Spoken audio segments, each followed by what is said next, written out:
a little there. That's why the penalty for breaking some of these rules was death. Because if you let it go on, the next 2 generations, this will be the norm. Smoking weed is a black thing to the world, but the ganja plant comes from India. Being a drug dealer is a Latino thing. The cartel, the Colombians, the Panamanians, the Venezuelans, the Brazilians, the Jamaicans, the Haitians, the Zopal, the Shatas. You understand? The hood, the gang, the Bloods, the Crips, the neighborhood, the D-boy. That's a black culture. All them drugs come from Asia, East India, Afghanistan, those mountains, those poppy fields, the rice paddies, the marshes. That's where they come from. But now this is your people's identity. So if they want to demonize drug dealing and drug culture, you're the face of it. So if they want to justify killing a problem, they'll just kill us.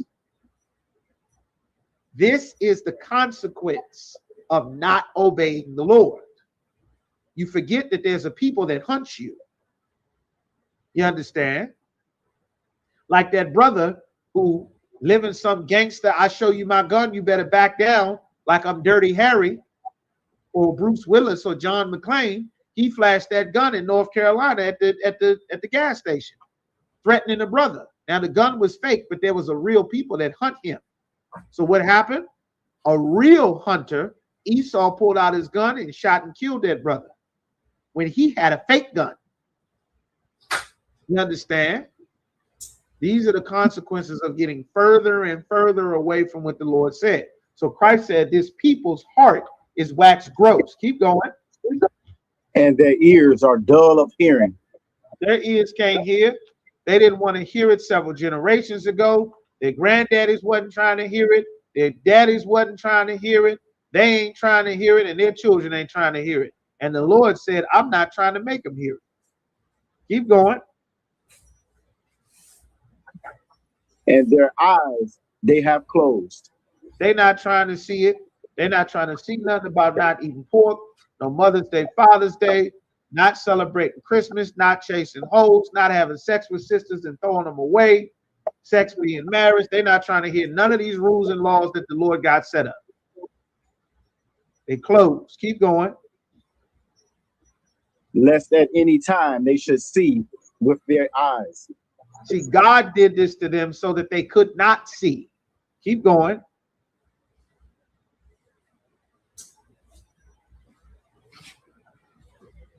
Come on. Keep going. And hear with their ears. And hear with their ears, so that they can't actually hear what's being said. They'll hear the sound, but it won't resonate with them. It won't cause them to change or affect their spirit in any way, because for many generations, our people's spirit has completely disconnected from the Most High. You understand? That's how your kids grow up and shoot each other. 14, 15, 16, 17, 20. You understand? This has been going on for generations. It's not some kid's fault that the society has been destroyed. This has been planned and been in the process for several generations. The Lord said, I would forget your young men for forgetting me now. He said, I'll forget your young men later. Keep going. And should understand with their heart. And understand with their heart, talking about their mind. Their mind would not understand this. Keep going. And should be converted. And then their mind will actually change and be converted. Keep going. And I should heal them. And I should heal them. Meaning, I don't want them to understand. I don't want to hear them. I don't want them to change their lives to understand, so that I would have to heal them, because they wouldn't listen to the prophets of old. Don't think that they're going to up and listen to me all of a sudden because I heal the sick and raise the dead and walk on water. Don't think that. I'm not here for that. I'm here for those who had to suffer because our people were wicked and evil and refused to serve the Lord. And now those of our people who are tired of being wicked and who want to make a change and turn back to the Lord in the middle of the most wicked empire on the planet that ever existed, now they will fight the fight of faith to stand with me when everything else tells them not to. Christ did not want everybody to understand. He did not want to heal everybody. He wanted them to be confused. That's why he spoke in parables. He did not love everybody. He was not someone giving out hugs and kisses that wanted everybody to turn back and serve the Lord. I pray for them. I pray not for the world. I'm not here for everybody. I'm here for those that you want to save. I want them to come in here. The rest of their family can stay in the world. I'm not here for them. They want pork, let them have it, like their forefathers had it. They want Christmas, let them have it, like their forefathers have it. You understand? Okay, no sweat. I got you. All right, the water. All right. Who's to say? They lie, they don't teach about Christ. Let me give you another one. Turn. Give me Joel Matazah.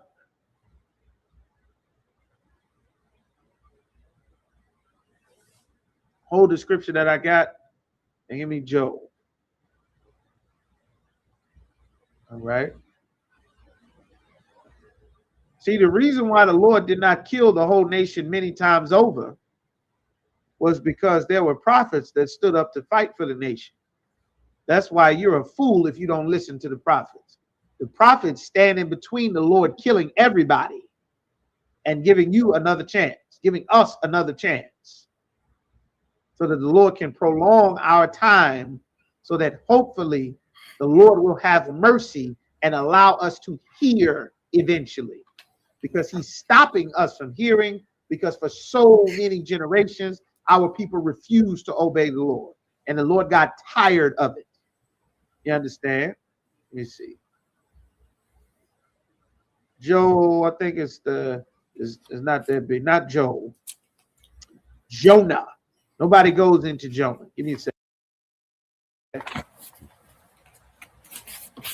There's Jonah. This should be the 9. Let me see. Jonah 4. Should be maybe 9. Hold on one second.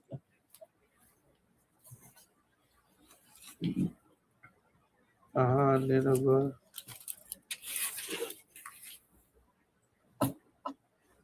Something wrong. It might be 3. It will be just a moment. Now,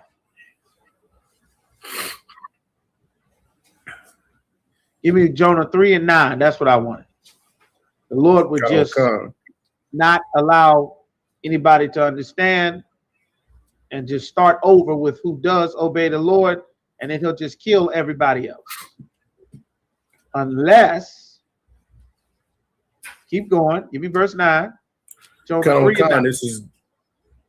This is Jonah chapter 3, verse 9. Who can tell if the Most High will turn and repent? Who can tell if the Lord will turn and repent? If he'll change his mind?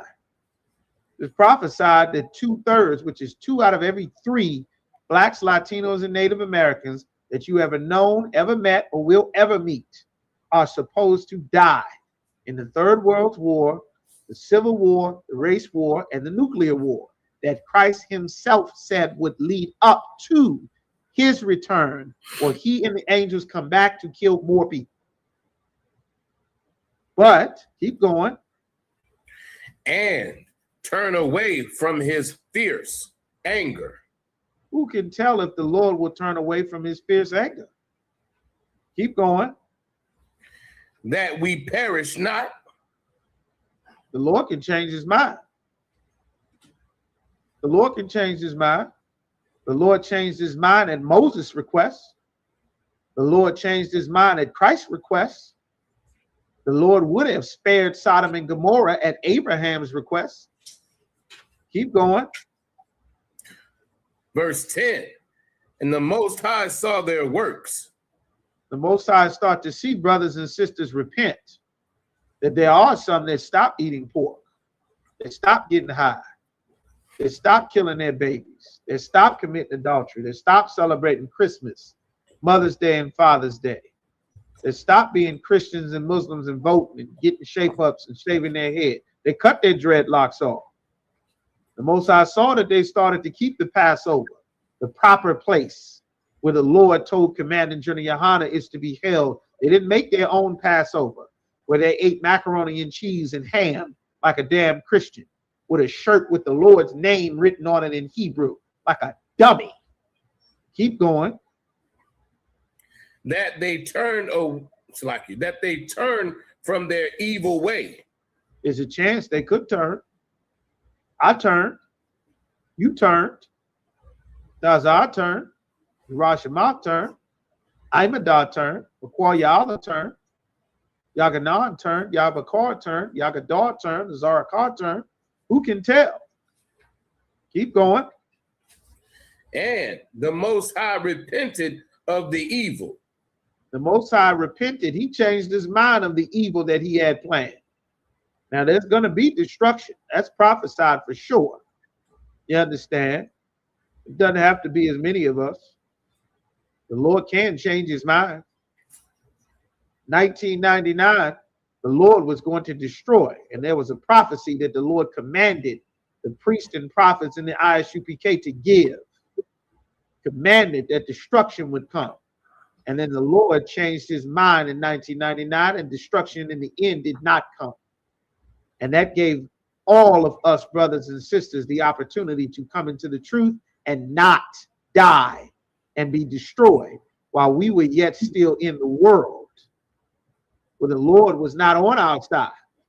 But there were some that taught to preach, that taught to repent, to change our lives, that fought the good fight of faith, that stood in the gap so that the Lord would look down upon the land and have mercy on a people that did not deserve it, for the sake of the request of a few righteous men. That has always been how it is. Keep going. That he had said that he would do unto them. The Lord said he would do these things, and he absolutely will. But he is the power, and he can change his mind. Keep going. And he did it not. And he decided to change his mind. We can do and change in such a way that can cause the Lord to change his mind. You understand? That's how important it is if the Lord calls you into the truth and he allows you to be able to understand what's being said in these classes. And he allows you to even sit through one of these classes. Most of our people can't sit through 10 minutes of a UPK class, let alone walk into the door or sit in a room or a school with all the demons that's on our people. But we can change the Lord's mind. We can, if we serve him well enough. Moses did, Joshua did, Christ did, Ezekiel did, the disciples did. It's possible. Who can tell? Who's to say? You understand? That's how important it is to come into the truth. All right. But that was a very good question there. All right. Most High in Christ. 5 and verse 17. All right. Anybody else got any questions to type them in there? All right. Come on. This is Matthew chapter 5, verse 17. Think not. Don't think. Don't put into your mind or your spirit. He's going to say, don't think something. Think not what? That I am come to destroy the law. Don't think that I am here so that the law. Most High in Christ. Make sure everybody can hear me. All right, here we go. Most High in Christ. Go ahead and clap it up. Shalom, shalom, Salakia. Can everybody hear me well? Salakia. It seems like you can hear me well. You just can't see me well due to my screen. Give me 1 second, all right? Everybody give me 1 second. Hold on. All right, hold on. Give me 1 minute. Shalom, shalom. Give me 1 second, all right? Hold on.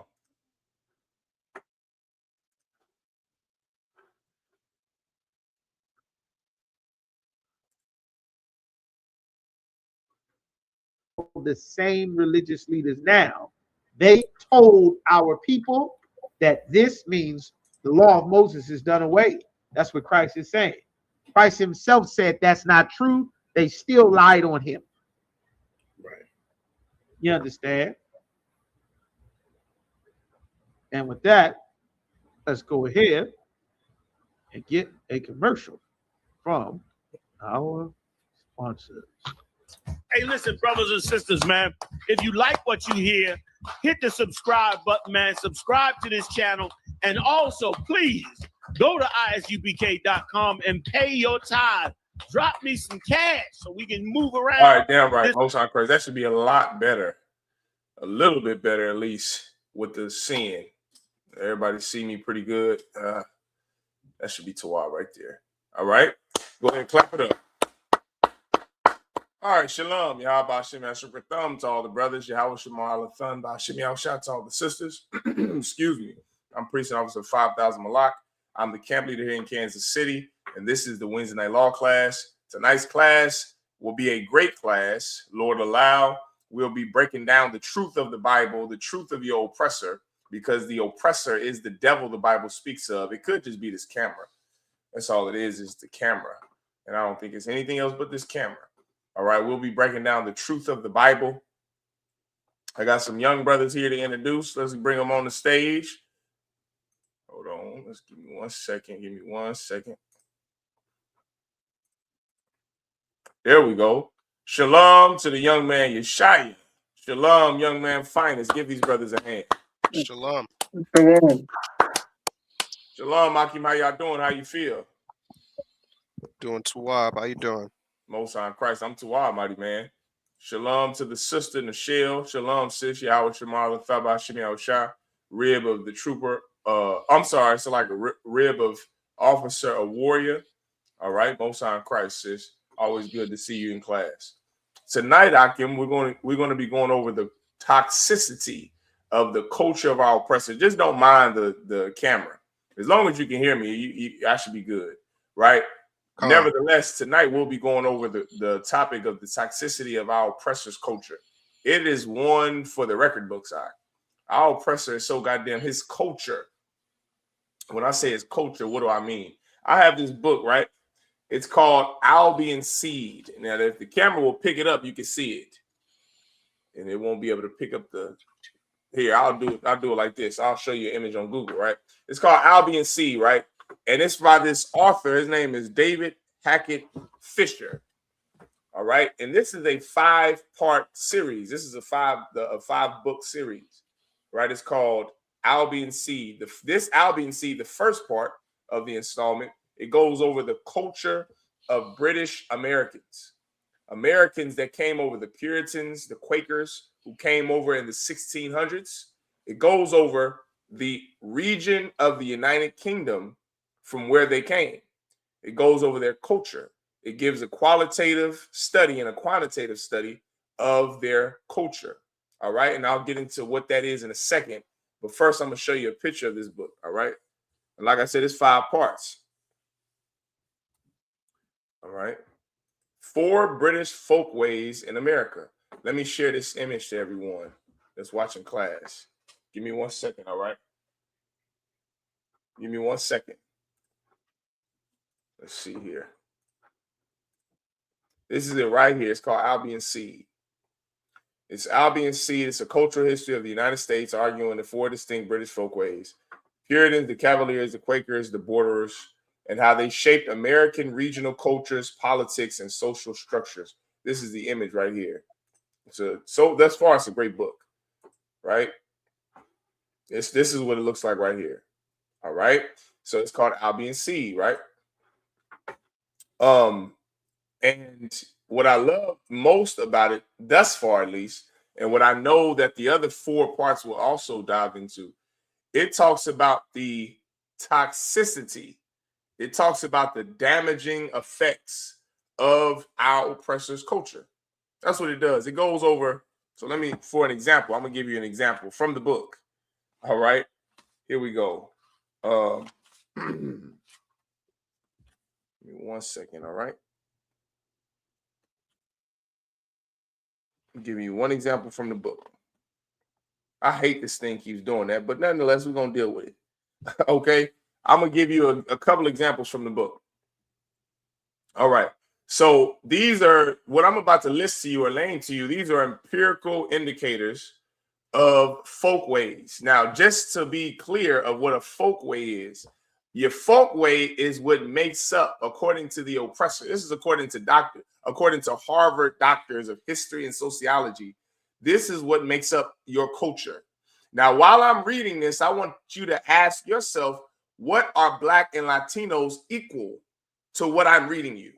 I'm about to read you qualitative and quantitative examples of what the folkways of it that make up a culture are. I want you, while I'm reading these, to think about what Black, Latino, and Native Indian folkways are. Is everyone ready? All right. This is speech ways, building ways, family ways, marriage ways. So speech ways.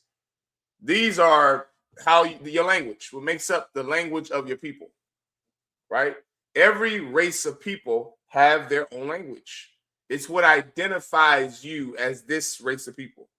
Before someone sees an Arab, they hear the language they speak. At one time on the earth, everyone was brown skinned. So by simply looking at the color of a man's skin, that didn't identify or indicate what race you were. The indicator of what race you were was what, young man finest? You're on mute. Salaki, can you repeat that question? Before the oppressor created race, before he created ethnicity, right? Everyone on the earth was brown skinned. Everyone was a shade of brown. So what would be the indicating factor to know what race this person was? I was about to give you the answer. What will be the indicating factor to know I'm American or I'm Arab or I'm, Benin? What will be the indicating factor? Where the person was born? No. How would you know where they're born? Give the sister a hand. How you spoke. Your language, right? Speech ways. This is the first indicating factor that this oppressor has listed for folkways under culture. These are things that make up your culture. How you speak. So not just the language you speak, but how you speak. You brothers ever heard of AAVE? African American Vernacular English? This was a... Oh, hold on. Somebody said, Khan? Who said something? No, Oh, la'ah, no sweat. AAVE is how Black Americans speak, how Negroes, the tribe of Judah, have learned to speak over 400 years in this land. The English we speak is not proper English. It's not the King's English. It's not the Queen's English. The English we speak is broken English, if you would, right? It's what's up. You understand? It's not good morning. How are you doing? What's going on? How you feel? That's what white people consider AAVE. How we can join together two words that have no business being joined together. What's a perfect example of this? I can't think off the top of my head, but when we speak, because this is the reason I can't think of it off the top of my head, because under Commanding General Yahanna, brother, I'm a priest and a teacher.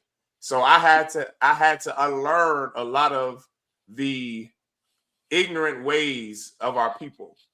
Do you understand? I had to unlearn that so that I could be professional and that I could represent this school in the manner it should be represented.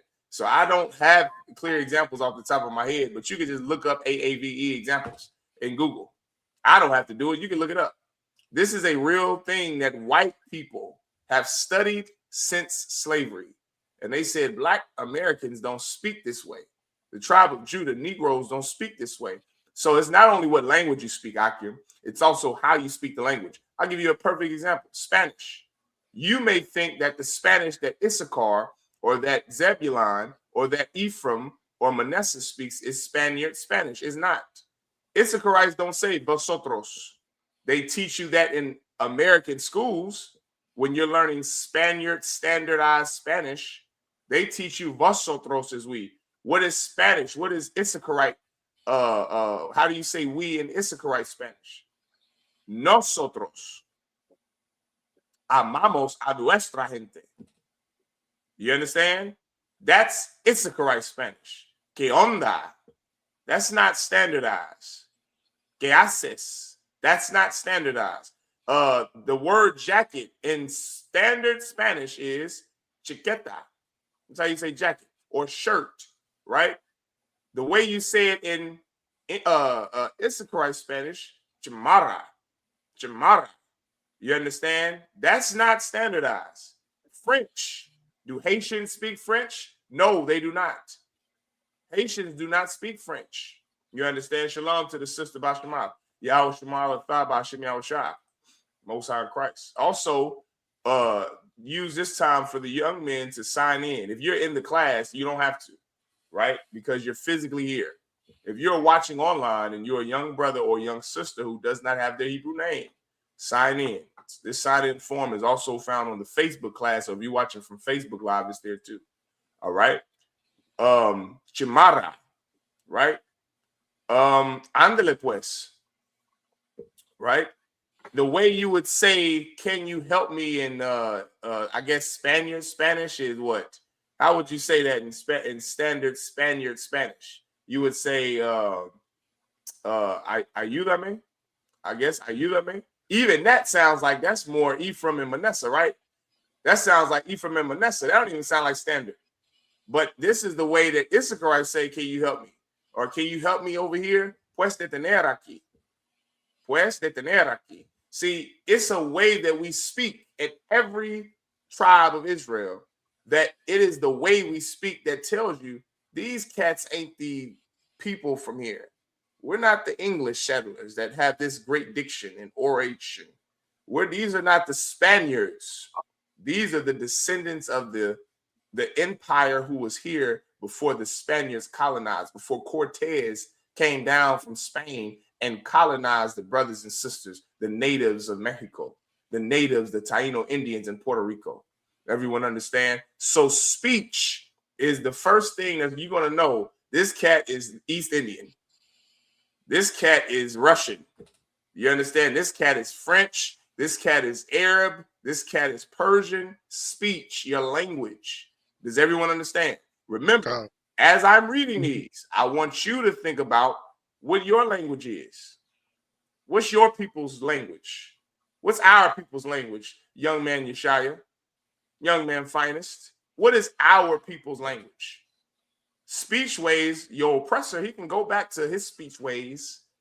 The Arabs can go back to their speech ways. The Africans, all of you black people who think we're Africans, Africans haven't been enslaved like black people have, like the tribe of Judah, like the Negroes have. How do I know? Because they were never cut off from their inheritance. That's how I know. The Bible says, thou will be cut off from thy inheritance. That was speaking about Israelites. That wasn't speaking about Africans who have dark brown skin like us. Because Africans maintain their name and they maintain their language. They maintain their language, Akim. Do you understand that? The Africans, although they may have been colonized by the French, although they may speak French, guess what? They still speak the language of their native people, of their ancestors. You go over there in Nigeria, they may have been conquered parts of Nigeria by who? The Germans or the French or the Belgians. Guess what? They still maintain Nigerian languages. They still maintain the native tongue. Their last name isn't a French last name.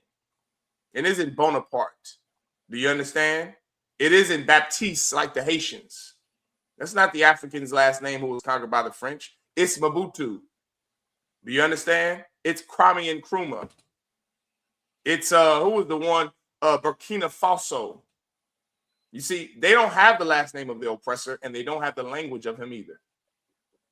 We are the people who are God's chosen people, who were discontinued from our heritage. Let's keep going. 1 second. Hold on. Let me bring in Kakum. Shalom, Kakum. Yahabashimeshwatha. Go ahead and clap it up for Kakum Bar. Officer Kakum, what's going on, priest? Oh man, I'm Tawab. How's it going, sir? Most high Christ. It's Tawab, brother. Good to see you. We're going over the culture. What makes up a culture according to PhD, Harvard PhD, and Yale PhD sociologists and historians. This is white people who have studied your culture and who have studied culture for years. And this is what they have concluded makes up your culture, is what they call folk ways. The first one is speech ways. Here's another one. This is not in order. Family ways. The structure and function of the household and family. How is your family? What is your family structure? Remember, Kakum, I told the brothers and the sisters watching, as I'm reading these, I want you to think about our culture. What makes up Black and Latino and Native Indian culture? You see, I know how white people handle family matters. I know their family ways. I know their family structure. They have a father and a mother and the children, and the father passes down the inheritance to the sons and to the daughters and to his children. I wonder what the tribe of Judah's family ways are, Yeshaya, young man finest. I wonder what it is, Kakum Gabar. Do we know who our fathers are? Our mother told us that this man was our dad, and then we came to age and said, this brother is not our father. We had a different father. We weren't raised with a father. You see this? You understand? Think about our culture as you're thinking about, as I'm reading this. Now I'm going to give you a couple more. Sex ways. Conventional sexual attitudes and acts, and the treatment of sexual deviance. What is our culture? I know what the white man's culture is when it comes to his sex ways. On paper, it's one man, one woman. That's what monogamy. That's our oppressor's culture when it comes to how they deal with sexual acts. And sexual deviancy, I know on paper, a rapist is supposed to go to jail in America. At least on paper, that's what I know. How do Black people deal with sexual deviancy? I think we call our sexual deviance the bishop, the reverend doctor. That's what I think we call our sexual deviance in the Black community, in the Latino community. We call them the uncle that we don't go and keep our kids around anymore. That's how we handle it. I think I know how we handle sex ways in our culture.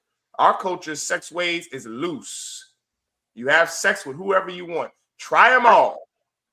You got to use what you got to get what you want. That's how our culture is taught. That's how Black girls and Latino girls are raised, to have no care whatsoever over their body, to have no care whatsoever over their vagina, over their breast, over who sees them naked. We don't even know what nakedness is. Do you want to know why that culture has been stripped from us? Someone give me Jeremiah 17:5. This is off the top of my head. I believe it's 17:5. Kakum Gabar. The young men, someone get it. Give me Jeremiah chapter 17, verse 5. I think that's the scripture I'm looking for, right? I think I know why we don't have a language. I think I know why we don't know how we deal with sex ways. I think I know why we don't know how we deal with child rearing and marriage and family. Go ahead, young man Yeshaya. This is the book of Jeremiah, chapter 17 and verse 5. Thus saith Yahweh. Give me a verse up. Give me a verse up. Okay, come. This is the book of Jeremiah, chapter 17 and verse 4. And thou, even thyself, shalt discontinue from thine heritage that I gave thee. Right? And thou, even thyself, shalt discontinue from thine heritage that I gave thee. You see, the Lord gave us a heritage. He gave us a culture. He gave us a language. He gave us a way to deal with sex, a culture on age, a culture on family, on gender, on child rearing, on our religious ways. He gave us a belief system. He gave us the Bible. He gave us his law. He gave us a culture. But see, when I'm reading these off to you, you don't even know what language you speak. You don't know what your people's native tongue is. If you are African, you would know. If you were East Indian, you would know. If you were British, if you were from one of the 4 British folkways in America, guess what? You would know. You know why Blacks, Latinos, and Native Indians don't know? Read that again, Ak. And thou, even thyself, shall discontinue from thine heritage because that the I Lord gave. said that he would discontinue us from our heritage. What does that mean to be discontinued? To be cut off, to not see it anymore, to not have it anymore. Like you go in a store and they discontinue your favorite brand of snack. It's not there in the store anymore. They discontinued it. They cut it off. The Lord cut off our heritage. He cut off our folkways. He cut off our culture, our language, and guess what else? He cut off that promise that he promised to Abraham. He promised to Isaac and Jacob. You see, when Moses said, "Thou shalt see it no more again, for by the way I speak thereof," we haven't seen our homeland since. We were discontinued, cut off from it. Does that mean that we can't get it back? No, that's not what that means, because that's what we're doing in the Israelite School UPK. We're working to get it back. We're working to get that culture back, to get our culture, our language, our folk ways back. We're working to get that covenant back. We're working to get that promise back, our land back, our laws, our structure. We're working to get it back. That's what you're doing in this class. You're learning our folk ways. You're learning how to get it back. You're learning how to put on the clothes of honor, the regal up attire that you see us wearing in the UPK. That's not a coincidence why we wear this clothing. It's not a coincidence we rock this shield. It's not a coincidence that we rock these fleur-de-lises. It's not a coincidence we wear boots and braids and fringes. That's our culture, young man. That's how we're supposed to do it. It's no coincidence the girls and the daughters and the women in here wear what? Dresses with their heads covered and their mouths closed. That's their culture. Not to be a clamorous woman in the streets arguing with men. You see, they become that way because of someone else's culture that we put on, because of someone else's folk ways that are not our folk ways, a heritage that is not our heritage. You see, I've learned from this book, brother, and learning from this book, those 4 different British folk ways, those 4 different British cultures and people, the Puritans and the Quakers and the other 2 that it said, those 4, they're all white people. Do you understand? All of them.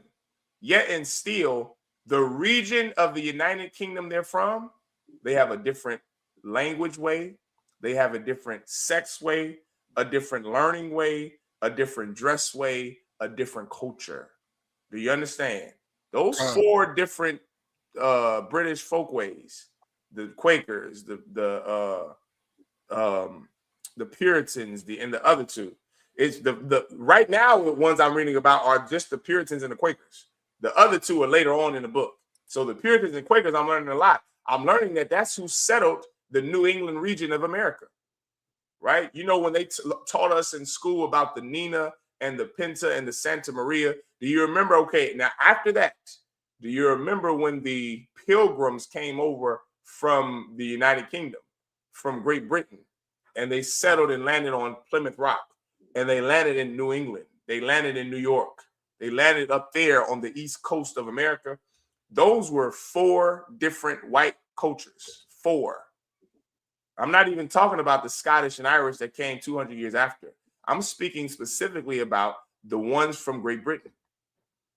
They have a different way on how they handle these things, which is why he gives a qualitative and quantitative study on each indicator, on everything.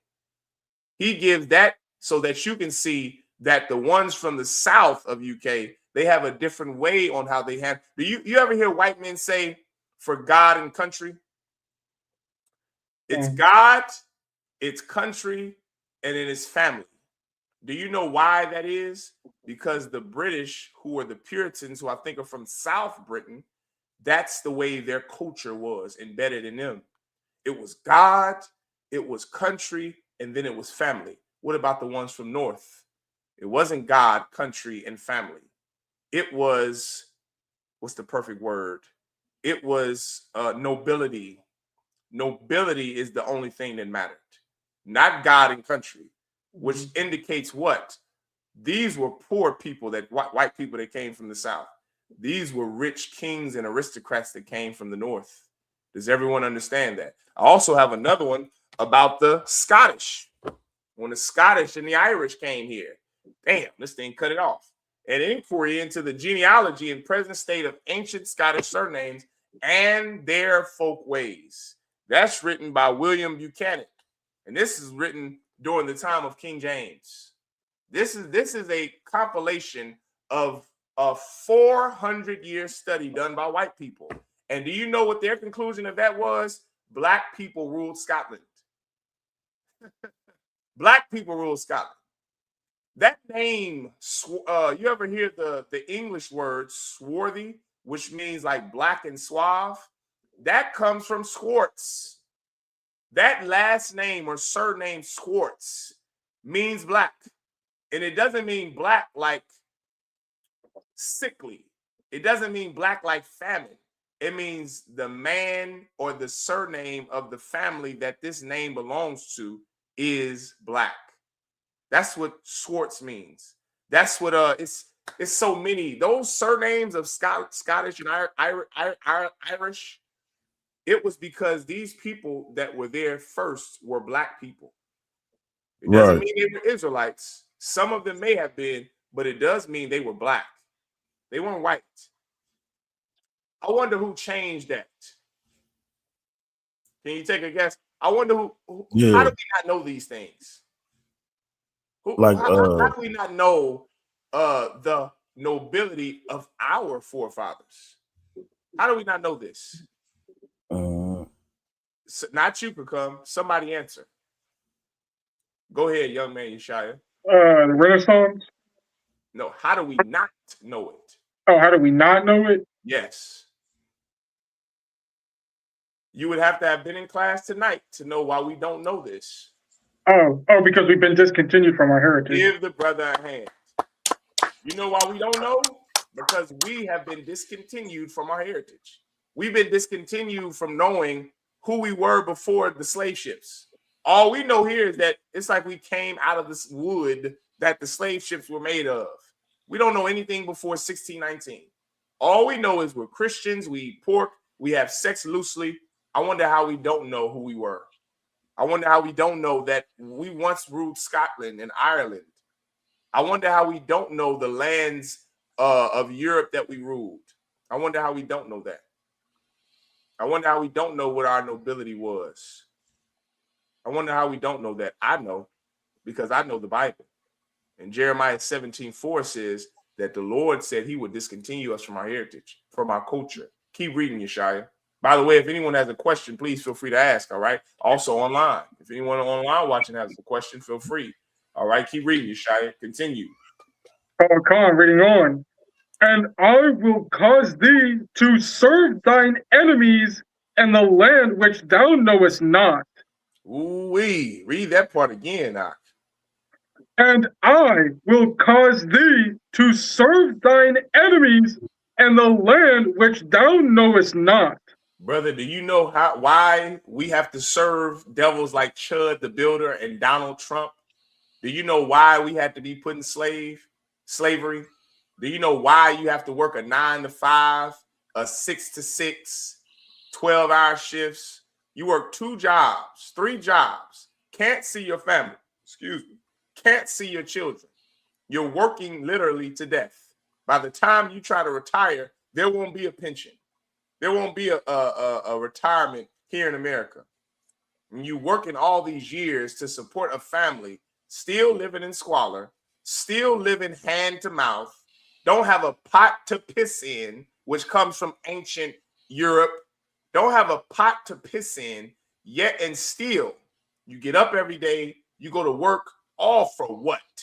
Your children are terrible. Your son is in prison. Your daughter's a whore getting a train run on her by the entire football team. Your man left you.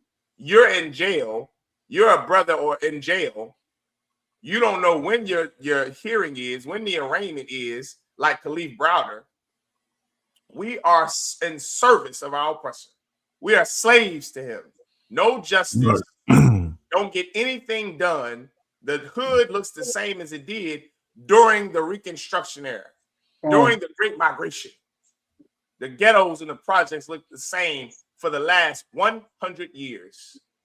Nothing to show for it. All the voting, all the congressional black caucus, brother, there were black senators in slavery. While slavery was still going on in 1863 and 1864, there were black senators, black Republican senators. During Reconstruction, there were black governors. I'm sorry, black senators, black congressmen. Over 200 years. I'm sorry, yeah, over damn near 200 years. And guess what? We still have nothing to show for it. All you are is a slave to Amazon, a slave to UPS, a slave to student debt, a slave to student loans, a slave to $6 a gallon of gas. I know why. I know why I could come. I know why we're slaves to these oppressors. I know why when Chud the bodybuilder comes up to you, listen, I know why a white man even has the audacity to come up to someone black and call them the N-word to their face. I know why that is. You see, he doesn't go up to Jewish people and says, you kike, I have the freedom of speech, you kike. He doesn't go up to the Pope or some Catholic and say, you papists, I have the freedom of speech, you papists. I want to know why he doesn't do that. I wonder why it was just blacks and Latinos he calls spics and niggers and chimps and apes to their face. Yeshaya, would you like to read that part again? Oh, Khan. And I will cause thee to serve thine enemies in the land which thou knowest not. We're in the land that no man knew, brother. And we were called to serve our enemies, to be afraid of them, to be of service to them. Oh, you got it, mister. You got it, sir. You got it. We're just slaves. It makes me so sick to think about how afraid black people are of white people. It makes me sick. Because only if you knew who you were, you wouldn't be afraid of anybody. Precept, fear not him that can kill the body, but fear him that can kill the soul and the body. I know why you're afraid of white people. I know why you let Chud the Builder, what Captain Zarek affectionately calls Bob the Builder. I know why you feel that way. I know why you let him say the N-word to your face. I know why you work 3 jobs and going nowhere. Still don't see your children. Won't get a pension. Gas is only getting higher. I know why that is. Because we were discontinued from our heritage. Because this was a punishment for wanting to put on the culture of the other races of people. That's why.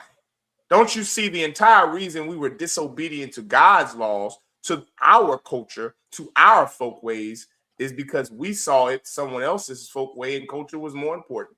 Someone else's culture we thought was better than ours. We thought someone else's culture was better than ours, and we still do.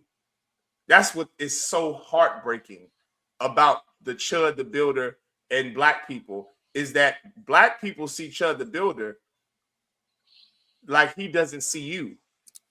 He sees a chimp. Donald Trump sees a chimp. But do you know who Tim Scott sees? He sees God. He sees the man that he's striving to be like. Do you know who Benjamin Carson sees when he sees Bob the Builder? He sees God. He sees Jesus Christ, his Lord and Savior. And that is who you're trying to be. His culture is more important than you. That's what's so sad about the whole thing. That is our life here. That's our life here. Since the 1700s. That's our life here. Our life has been, these are the people who rule over us. Over time, they became our God. They became our God. We have images of them in our home as our leader. JFK and Abraham Lincoln and Dr. King and White Jesus, Caesar Borgia. I want to know why that is. Not only because we've been discontinued from our heritage, because we wanted to be like them. You see, before America was even invented, give me John 8:44, please, quickly. Before there wasn't such thing as America, let me hip you to something. While we were in our land, do you understand? While we had black leaders, while we had black banks and black architects and black structures and black, Hispanic, and Native Indian, while the nation of Israel knew our culture, let me show you who your leaders still wanted to be like. Give me John 8:44. And then Yeshaya, you hold Obadiah, right? Go ahead. This is John chapter 8, verse 44. Ye are of your father, the devil. Ooh-wee. Now, who was speaking? Does your Bible show you what color that was written in? Red letters. This was written in red. What does that mean? That means our King Christ said these words. Con. Christ wasn't speaking to an average poor black or Hispanic. He's speaking to the Pharisee and Sadducee, the descendants of the Hashmonean Empire, the same brothers who ruled over Israel for a time and earned that because of who their forefathers were that fought against the Greeks in Maccabees. Now they're in charge of us the way the Black Christian Church is in charge of us. And this is who they aspire to be. Remember, they're in rulership over black people. They're in rulership over the Jews. These are Israelites. These are white people Christ is speaking to. These are black people in power. Your black congressional caucus, your black senators and mayors and governors, your black ruling class. This is what Christ told them. Read that again from the top. Con. This is John chapter 8, verse 44. Ye are of your father, the devil. And Keep the going. lusts of your father ye will do. And the what? And the lusts of And the your what? father, and the lusts. And the what? And the lusts. Having sex outside of your race. And the lusts. Eating pork and eating shrimp. And the lusts. It's my body. I do what I want with my body. And the lusts. Have sex with who you want to have sex with. And the lusts. It's all about being happy, sis. Leave him if he don't make you happy. And the lusts. We got to get in there and change the system. And the lusts. Vote or die. And the lusts. God bless America. And the lusts. This is what this is what black leaders have been doing since Christ walked the earth. Since we were in our homeland, your black leaders have perpetually attempted and have completed doing the lust of your oppressor. That's why Christ chastised them and said, ye are of your father, the devil, and the lust of your father ye will do. You have made white people your father. That's why you're afraid of them. Because you have made them the people in charge of you. You don't have to make white people in charge of you. You could have chose Commander General Yahanna. You could have chose Christ. You could have chose his disciples. You could have chose the I.S.U.P.K. since 1969. But instead, you chose to vote. Instead, you chose to pray. You chose to go to church. You chose Malcolm X. You chose Dr. King. You chose the Democratic Party, the Republican Party. You chose the Independent Caucus. That's what you chose. Instead, you could have chose God. You could have chose your culture. But the lust of your father ye will do. You want to do the lust that white people do. That's why you're afraid of Chud the bodybuilder. That's why you're afraid of Donald Trump. That's why they have power over you. Because you chose them to be your father. And you're going to be just like them. You see where Chud the Builder is, right? His ass is in jail. And he's going to be going to jail for attempted murder. This is this devil right here. I was going to play the video. I still might if we have time. But this is his dumb ass right here. This racist devil. This oppressor right here. He's going to jail, I pray, forever. This devil, Bob the Builder, Chud the Builder, who go around calling black people the N-word, calling us niggas and Mexican spits. Right. That's what he does. You know why he does that and why you don't do anything about it? Because the lust of your father you will do. Because Bob the Builder is your father, black people. That's why. You know who you're afraid of? Your daddy. Everybody is scared of daddy. Everybody's afraid of their father. Well, guess what? You made the white man your father. That's why you're afraid of him. You see, if you were to make God your father, you wouldn't be afraid of white people. Jesus Christ wasn't afraid of the Romans. Do you understand? I wonder why, young man. I wonder why, Finest. I wonder why, Yeshaya. I wonder why could come. Because he had a father. That's why. He didn't make white people his daddy, like your black leaders have done. That's why you're so afraid of them. That's why you let them call you the N-word. And no repercussion. That's why. That's why they grope your daughters and your sons, and that's why you send them to church. You're afraid of white people because you want to be like white people. That's why when we say what we say about the oppressor, what do black Christians say? You're wrong. You're wrong. I got a video to show you from DC. He said, officer, Kazak Ahmad, give Kazak Ahmad a hand, Akim. Right? Now, this devil has been battling the UPK for years, all right? Just so y'all know what I'm about to show you. But I'm going to show you this video of this bastard who was a Christian who loved white people. And I'm going to show you this. Let's watch this for a second. Hold on. Let me remove this. All right? I'm going to show you this.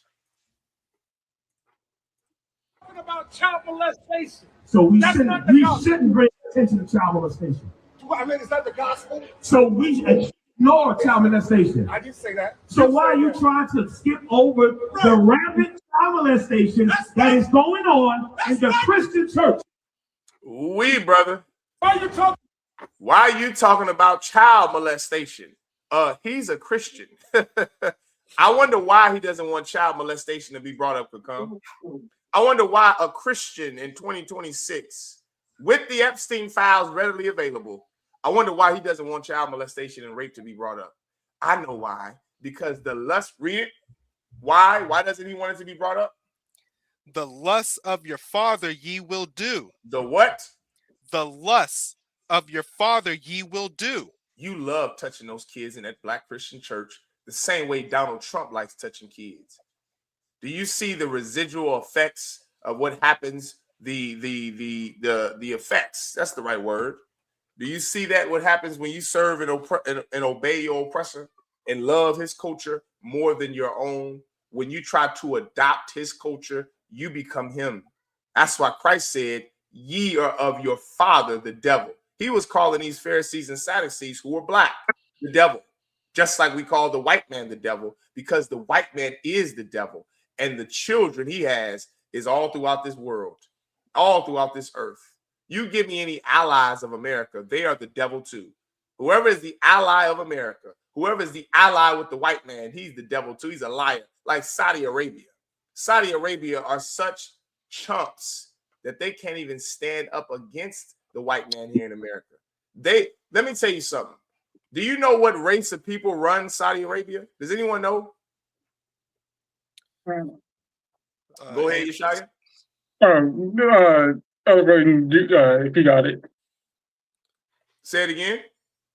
I was gonna say that the other brother got it, but I'd say Esau. No. I'm talking about the you said the Arabs, right? Yes, the Arabs. Saudi Arabia, give them a hand. That's the answer. Saudi Arabia is ran by Arabs. So is Qatar. And when I say run by, I mean that is who that land is to. That's who benefits from that land. That's who dwells in that land.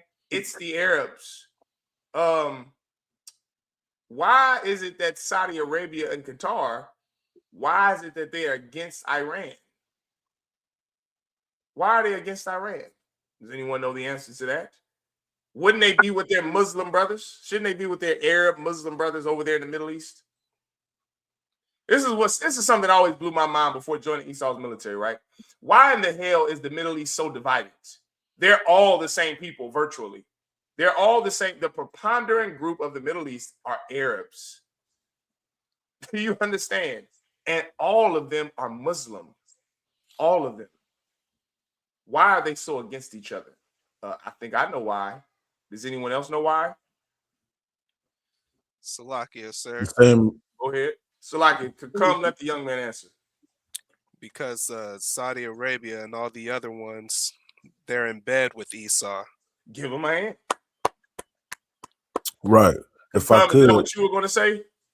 Yeah, I was going to give an example. I was going to say the same reason why the North Koreans and the South Koreans will stand at a line and walk up and down the line with guns in their hand, daring someone to cross that line. Damn right. Lock it. Damn right. Give him a hand. That's so heavy. And that is true. It's called the DMZ zone. The DMZ zone. You can look it up. I had a friend, one of my good friends who happens to be an Israelite, is the same one who taught me Spanish, who I grew up with, one of my best, closest friends from the world to this day. He was in Esau's army, and he was deployed to South Korea on that DMZ line. He was a C-burn, a chemical biological radiologist. And this brother here told me about his experience in South Korea, in Korea. And it is night and day difference between North Korea and South Korea. And that is a fact. The reason why the Koreans aren't joined together is because of the oppressor. The South Koreans wanted to be in bed with the white man because of his power and wealth. The North Koreans did not. Right. Do you see that? The Iranians didn't want to be in bed with the white man in America because they had too much pride for that. And they were right to not to do that. I wish our black leaders had a little more pride too. I wish Dr. King had a little more pride in his God than in the white man. I wish Malcolm X would have done that too. I wish your preachers and politicians who are black would have done that also. But instead, they take the bribe. They take the money like Saudi Arabia. They take the protection, excuse me, like Saudi Arabia and Qatar and South Korea and South Vietnam. That's why there was a Vietnam War, because the North Vietnamese, who were the Viet Cong, they chose not to love America. They chose not to do business with America. They chose not to be America's puppets, to get in bed with Esau. The South Vietnamese said, we're getting in bed with Esau. You know what LBJ said? All right. For 10 years, 50,000 American soldiers had to pay for something so simple as, I don't love you, white man. That's what you're up against, black people. Now you see why your black political leaders choose white people. Now you see why they made them their father, because your black leaders don't have fight in them. They're not the UPK. They're not Commanding General Yahanna. They don't have fight in them. They can't fight the entire U.S. government like we do in the UPK, like we have in the UPK and won. We've won the freedom of speech to speak out there and have camp. Your leaders did what? Marched for a voting rights act that is now rescinded by their daddy, Donald Trump. Go figure. Not in the UPK. We don't align ourselves with a political party or a political leader. We align ourselves with the God of the Bible, with the God of niggas, because that's our only alignment and that's our only hope. Does everyone understand that? Here we fight the American government. We fight against everybody who is an enemy to Christ, who is an enemy to God, who is an enemy to this Bible and to the truth. And we don't care what the repercussions are. But you see, we've chosen a different path. We've chosen to follow Christ. We haven't choose to make the white man our God, like your black leaders. Keep reading, whoever was reading that. Khan. Want me to start at the top, Slakia? Oh, no, you can just continue from where you were at. Khan out on Khan. He was a murderer from the beginning and abode not in the truth. Keep going. Because there is no truth in him. Y'all hear that? He abode not in the truth because the truth was not in him. Who is Christ referring to? He's referring to Cain. Cain was the first documented murderer in the Bible. And because of that, he also was cursed. And he is Esau reincarnated. Cain's spirit went to Esau. That's why they're the exact same. The exact same. Right? He's a murderer. He's a murderer. For thou hast had a perpetual hatred against thy brother Jacob. Thy violence against thy brother Jacob. He just always have wanted to murder his brother the same way Cain did. Go ahead, young man, Yeshaya. So like when Cain was had cursed with the mark, that mark would be the I guess the white skin, wouldn't Give it? him a hand. Yes. The Lord said he's going to set a mark on Cain. Why? So everyone can see his what? His murder. There's only one people on the earth that you can see their blood. That's spiritual. I wonder why that is. Because for blood thou hast seek, blood shall seek thee. That's in the Bible. Because God marked him and said, no man can touch him. If you touch him, your punishment is what? Sevenfold. Why? Because the Lord is saving him for last. He's saving your oppressor for last. That's why China is not going to overthrow America. That's why Saudi Arabia, the Straits of Hormuz being closed, is going to cripple and hurt America, but no one is going to hurt the white man. Do you want to know why? Because God is going to hurt him. He's saving his punishment for last, which means it's going to be the worst. The Africans are going to get punished. The Arabs are going to get punished. Every nation is going to get their punishment. But oh boy, this oppressor that's ruled over us, he's got it coming. And it's because of what he did since the book of Genesis. The Lord has something special for him. So don't touch him. Don't hurt white people. Don't go out there and do mass shootings like him. Don't put on his culture. Can Satan cast out Satan? The answer to his violence is not more violence to him. The answer is a supernatural power saving your life. So do you know what I'm going to do? I'm going to follow Commander Yahanna. I'm going to get in these classes, give up pork, give up white women, give up whores, and I'm going to serve our King Christ. And in doing so, I know what I'm doing to my oppressor. I'm going to fish brothers like Finest and Yeshaya and Kakumka Bar in here so I can do what? So that we can build this nation so Christ can now come back. And he's going to do something to this oppressor, brother, that has never been done to him ever. Ever. And that is worth it. That's worth it. And at the end of all of it, we're going to get a crown on our head and rule the white man. And then have them as slaves. Brother, that's worth giving up pork. That's worth giving up whores. That's worth having brotherhood. That's worth keeping the law of God. It's worth it. Someone real quick, give me Obadiah. And then I got to get out of here. Someone give me Obadiah. He abode not in the truth, and the truth not in... The white man can't tell the truth if it meant saving his life. He can't tell the truth. Are you crazy? Just like your pastor couldn't tell the truth if it meant saving his life.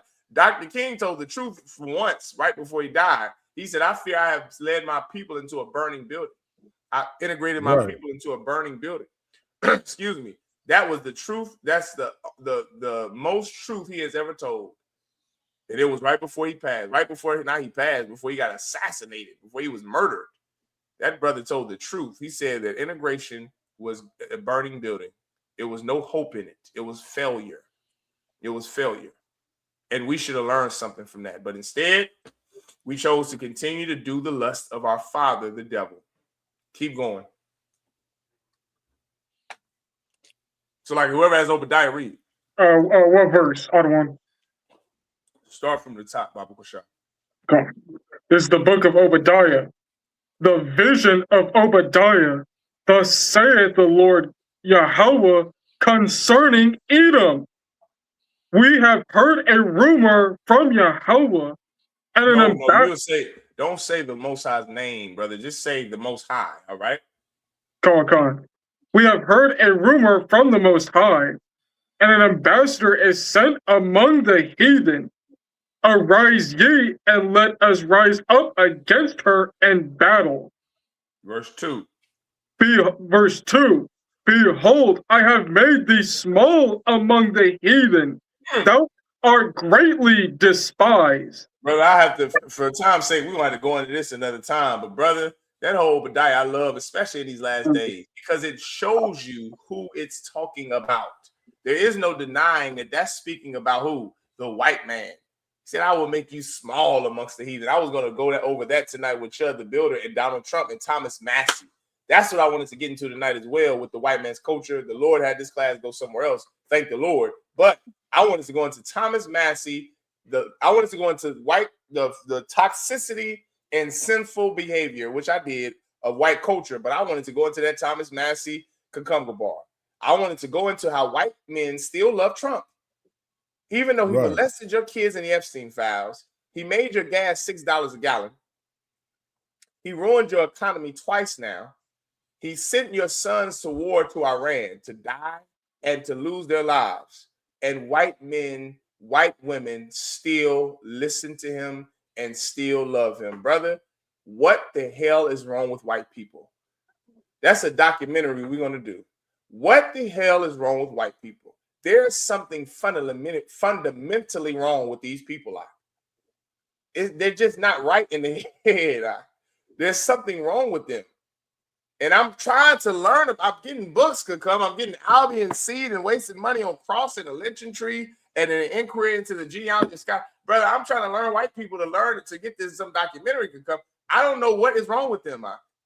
He made you lose your farms. He made you lose your businesses. You're going bankrupt. And this devil, and listen, I got another one. I ain't gonna show this one, this book to y'all yet. I'm gonna wait till I'm waiting. Listen, brother, I'm doing the research. I'm trying to do a goddamn dissertation over here to come on what the hell is wrong with white. There's something fundamentally wrong with them. They're not human. There's something wrong with white people. And for the life of me, I want to know what it is. Why do they still love this man? They voted against Thomas Massey this week, just yesterday. For those of you who don't know, now we don't do politics in the school, right? Meaning when I say we don't do politics, meaning it's your choice to follow the political system in America if you want to. Meaning if you want to watch the news and listen to these things, you can listen to it. There's no sweat. We don't vote in here. That's the truth. You don't vote. Don't go in there and cast no vote. But if you want to listen to who won the election in your zone, that's not a sin. It's okay. It's okay to be an informed citizen. And I like to be informed. And I also like to listen to these things to help the work of the Lord. Like I listen to this to come in here and break it down on camera so that black people don't make the same stupid mistakes white people make. And I want to know why you continue to listen to a man that is not in your best interest. Donald Trump told white people in Kentucky to not vote for Thomas Massey, to vote for his candidate. And they voted for his candidate. And they didn't vote for Thomas. Let me tell you, Thomas Massey went to MIT. MIT, do y'all understand? MIT, he has an engineering, 3 or 4 engineering degrees from MIT, Massachusetts Institute of Technology, which is nigh into Harvard. And when it comes to STEM, engineering, science, technology, mathematics, it's #1 in the world. In the world. He went there and has 3 degrees from there. He also loves America. He also is remember, Thomas Massey is a Republican. He's not a Democrat. He was already the incumbent chair in the Senate. He was, in Congress, in the House. This cat here, brother, loves America, Thomas Massey. He's a real American, good old boy from Kentucky. He loves his country. And rightfully so, he should. Every white man should love his country. But here's the only problem, finest. Here's the only problem, Yeshaya can come. He didn't love Donald Trump. You see, he loved America. And he was passing legislation to help him. And when I say help America, I mean help white people in America. Right? He was passing legislation to help Americans. And guess what else he did? He stood up against I.S.U.P.K, which is the #1 a political action committee. It's the #1 super PAC from the Jewish state of Israel that gives money to American congressmen and politicians. He stood up against them and said, America needs to be for Americans and not for Israelis. He said, the Israelis have no business in our elections. They have no business funding American politicians because Israelis aren't American. What is more of an American statement than that? Now I see why he lost, finest. Now I see why he lost. Now I see why he lost, Shikaya. And this cat in Kentucky, he damn near wanted to make me feel sorry for him, Kakam. I almost feel sorry for this white man, but I couldn't because he's still rich and in power, and he has a $1 billion company. Thomas Massey, with his smarts that he got from MIT, he built and created some technological something. He's one of those technological nuts, like Officer Bun in the school. You brothers will have the honor of meeting Officer Bun one day, and he's another, electrical engineering, mechanical engineering guru, and these are smart people. This cat Thomas Massey has amassed a wealth from his company. He built some equipment that the military uses or that people use on a daily basis. That's how smart he is. And Donald Trump said he's low IQ. He said Thomas Massey is low IQ, brother. And he has degrees from MIT. And he loves America and loves the white people in Kentucky from where he's his constituents. And Donald Trump said, don't vote for him. And white Kentuckians did not vote for him. And they voted for some dumbass white man who's an ex-Navy SEAL, which means he's dumb as hell and all he cares about is glory, just like Donald Trump. And white people voted for him. You're going to lose your farms, white men in Kentucky. I don't know what else white. But here's the thing that makes my head hurt. They don't give a damn. That's what makes me, I don't understand white people. Finest, would you ever, Yeshaya, would you ever vote for a man or would you ever choose some cat to be in charge of your company who's going to make you lose money? Would you ever do something like that? Brother, I'm trying to, white people, do you know white people don't care about that?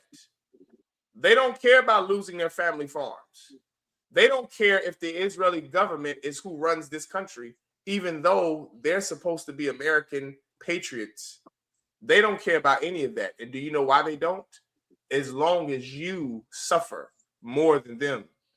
As long as blacks and Latinos and Native Indians are on reservations in the ghetto, living piss poor in squalor, that's all white people care about in Kentucky.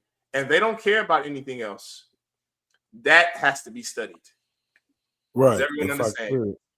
Please, yeah, if I could, and you know, it goes to show you how, like it says in Obadiah, the wisdom out of Esau has left him. You know, because give the brother a hand. They would rather, Salaki, they would rather outsource their labor force with China, for example. You know what I'm saying? Because they could get paid pennies on the dollar in them sweatshops, as opposed to paying blacks, Hispanics, and Native Americans. We the ones who helped build up the country, who built the country with our blood, sweat, and tears.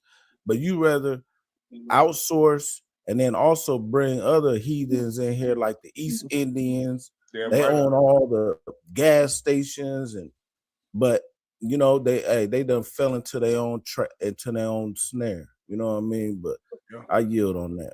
No, give them a hand out. That's heavy, preacher. Damn right out. Well, listen, man. With that, join us next week. Right, join us this Saturday for Sabbath service. Make sure you're logging. Make sure you're subscribing. You're liking. You're sharing, and you're following I.S.U.P.K. Kansas City on all platforms and I.S.U.P.K. Iowa for the brothers up there in Iowa. Make sure you're supporting this truth. Pay your tithes. Support the truth. And yeah, man, the last days are here. So be ready, brothers. We're ready in UPK. I don't know about you niggas in the world. I know you're not ready. You voted for, I know white people ain't ready to come. They voted against Thomas Massey. Damn. Right. Brother, give the Lord a hand. Salaki. Yep. The white man's empire is falling. It's coming to an end. And he is coming down with great wrath. So you brothers and sisters, you better come into the truth. You so-called blacks, Hispanics, and Native Indians, come into the truth. Sígame. How Jeremiah said, sígame. Por lo sigo. Like, give Jeremiah a hand too for Spanish. His Spanish is only getting better every day. I know he thinks that it's getting amazing, my Lord, if he ever sees this. Most High Christ for Jeremiah, Most High Christ for Commander Yahanna, all the generals, all the captains, officers, troopers, you young brothers that's coming up strong. Give yourselves a hand, man. All right? Yeah, Mark. All right. And with that, I pass the class over to Priest and Officer Kakumgabar. Khan. Yeah, we are the I.S.U.P.K, star out of 1 West 125th Street, Harlem, New York. Rule for new brother and sister. When a new brother or sister comes into the school, they are off limits for 6 months. They are here to be saluted only. They are here to shed themselves to the world. If they need transportation, the teacher will arrange it. And after that 6 months period, if a brother or sister has an interest in a particular person, he or she must get permission from the head to speak to a brother or sister. There's another 6 months in which the brother and sister will court one another. And then after that 6 months period, the brother and sister will get permission from the head to marry. tithes. That is a commandment. You can find that in the book of Numbers, chapter 18 and 21, Malachi chapter 3, 8 through 10. That means a tenth in the Hebrew, which is my I.S.U.P.K. That's 10% of any penny or increase that the Most High gives you. And you could get that to the Treasury Department or to the teacher. Also, a priest fund or a free will offering for a priest is not mandatory. It's whatever amount you would like. And the upcoming Holy Convocation will be the Lord's Feast of First Fruits. Get the Lord a hand on that. That's coming up next Sunday. So May 31st at sundown. Next Sunday, you know what I'm saying, at sundown is the Lord's Feast of First Fruits. Definitely want to contact your nearest camp leader or whatnot so you can get more information. And after that, I think what is it? The Day of Atonement. Yeah, so that's a stretch from now. But if anyone wants to become a trooper in the school, you need to start wearing all black boots, shirts, pants, war scarf. And with that, men of Israel, Amajim, we're going to give a courtesy salute to the teacher, men of Israel, Amajim, which means to stand. Men of Israel, Amajim Shabbat, Amajim, Barak, Yahweh Shem Yahweh Shabbat. Yahweh Shem Yahweh Shabbat. Yahweh Matah, hands down. Sar, means a term. We're going to give a courtesy salute to the sisters. Amajim, which means to stand. Men of Israel, Amajim Shabbat, Amajim, Barak, Yahweh Shamar,